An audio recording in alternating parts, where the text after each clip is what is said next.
ओम नमः शिवाय। जय महाकाल। दोस्तों गणपति विसर्जन करते समय किन किन बातों का ध्यान रखना चाहिए, क्योंकि 10 दिन की पूजा पाठ के बाद विसर्जन करते समय हम जाने अनजाने छोटी छोटी सी गलतियां कर देते हैं, जिसके कारण हम पाप के भागीदार बनते हैं और हमें पूजा का फल नहीं मिलता।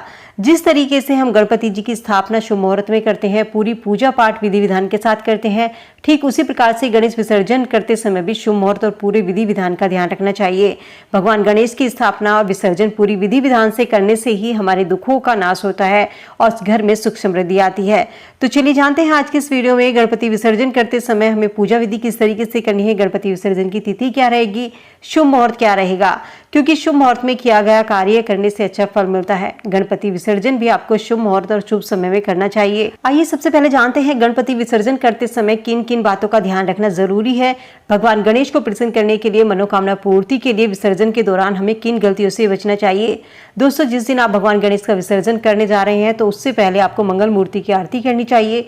गणेश जी की प्रतिमा को ले जाते समय इस चीज का जरूर ध्यान रखें कि प्रतिमा का मुख घर के अंदर की तरफ हो और ना कि उनकी पीठ। बहुत से लोग उल्टा ले जाते हैं कि पीठ उनकी घर की तरफ होती है और मुख बाहर की तरफ होता है। मुख हमेशा घर के अंदर की तरफ होना चाहिए और पीठ बाहर की तरफ होनी चाहिए। विसर्जन से पहले भगवान गणेश से जाने अनजाने में हुई गलतियों के लिए क्षमा जरूर मांगे और उनसे प्रार्थना करें कि हे भगवान, हमारे घर में सदैव सुख समृद्धि का वास हो। विसर्जन के पहले नदी या तालाब के किनारे एक बार पुनः श्री गणेश की आरती जरूर करें। इसके बाद सम्मान के साथ प्रतिमा का विसर्जन करें। भगवान गणेश की मूर्ति को फेंकना नहीं चाहिए, उन्हें पूरे आदर और सम्मान के साथ वस्त्र और समस्त सामग्री के साथ धीरे धीरे बहाएं।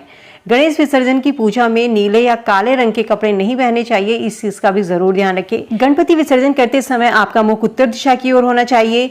घर में यदि आप गणपति जी का विसर्जन कर रहे हैं तो किन किन बातों का ध्यान रखें या किस तरीके से घर में गणपति का विसर्जन कर सकते हैं। सबसे पहले आपको एक गमले में पानी डालना है। आप मूर्ति को इस गमले में विसर्जित करें। मूर्ति को गलने के लिए पूर्व या उत्तर दिशा में रखें। मूर्ति विसर्जन का पानी तुलसी के पौधे में ना डालें। गणेश विसर्जन की पूजा विधि दोस्तों किस तरीके से करनी है, क्योंकि विसर्जन की पूजा विधि पूरे विधि विधान से करेंगे तभी आपसे गणपति बाबा प्रसन्न होंगे और आपकी हर मनोकामना को पूरा करेंगे। तो भगवान गणेश की प्रतिमा विसर्जित करने से पहले एक लकड़ी की पटरी पर गंगा जल डालकर उस पर घर की महिलाओं को स्वास्तिक बनाना चाहिए। अब पटरी पर थोड़े से चावल डालिए। चावल आपके टूटे हुए नहीं होने चाहिए। उस पर आप गुलाबी या पीले लाल रंग का कपड़ा बिछा दें। कपड़ा बिछाने के बाद उस स्थान पर बप्पा जी की प्रतिमा को रखें। बप्पा को पटरी पर स्थापित करने के बाद उन्हें फल फूल मोदक का भोग लगाइए। गणेश जी को विदा करने से पहले प्रतिमा की विधिवत पूजा करें। भगवान गणेश की प्रतिमा विसर्जन करने से पहले बप्पा को नए वस्त्र जरूर पहनाएं। बाद में रेशमी कपड़े में मोदक, पैसा, दुर्वा घास, सुपारी जो आपने रिद्धि सिद्धि नाम स्वरूप उनके दोनों तरफ रखी थी, उन सबको पोटली में बांध करके प्रतिमा के पास रखें। अब घर के सभी सदस्य एक साथ बप्पा की आरती करें और बप्पा का मंत्र बोलते समय या उनका जयकारा लगाते समय बप्पा मोरिया रे की जय जयकार लगाएं। बाद में सभी एक साथ हाथ जोड़कर बप्पा की प्रतिमा के सामने उनसे क्षमा प्रार्थना करें कि हे बप्पा, आप हमारे घर में 10 दिन से विराजमान थे। अगर जाने अनजाने कोई हमसे गलती हो गई हो तो हमारी भूल को क्षमा करें। हम तेरे बालक हैं, हमने पूजा पाठ की विधि नहीं पता। भगवान के सामने ये कहकर अगर पूजा में हमसे कोई भी गलती हुई हो तो प्रभु उसको क्षमा करना, अपनी क्षमा याचना जरूर करें। अब बप्पा की मूर्ति को विसर्जन करने के लिए ले जाएं। ध्यान रखें, विसर्जन करते समय बप्पा की प्रतिमा से निकले अन्य कोई भी चीज को इधर उधर ना फेंके। उन्हें भी सभी मान सम्मान के साथ जल में प्रवाह कर दे। मंत्र का जाप जरूर करें। जब आप भगवान गणेश की मूर्ति को स्थापित करते हैं, विसर्जित करते हैं, तो उस समय ओम गणपति नमाय मंत्र का जाप जरूर करें। आइए अब जानते हैं गणपति बाबा का विसर्जन कब किया जाएगा। गणपति बाबा का विसर्जन अनंत चतुर्दशी के दिन किया जाता है। इस दिन 28 सितंबर को अनंत चतुर्दशी के दिन गणपति बाबा का विसर्जन किया जाएगा।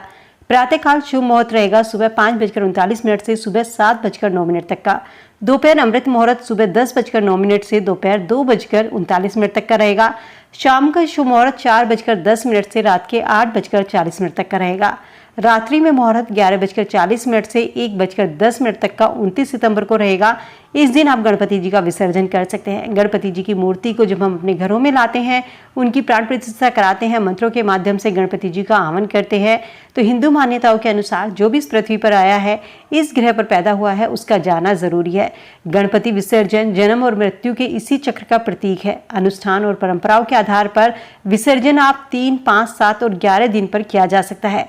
तो दोस्तों, गणपति विसर्जन करते समय इन छोटी छोटी सी बातों का जरूर ध्यान रखें। भूल कर भी विसर्जन करते समय कोई गलती ना करें, वरना आपके 10 दिन की पूजा अधूरी मानी जाती है। तो उम्मीद करती हूँ वीडियो में दी गई जानकारी आप सबके लिए यूजफुल होगी। वीडियो को ज़्यादा से ज़्यादा लाइक शेयर जरूर कीजिए ताकि और लोग भी इस वीडियो का फायदा उठा सके।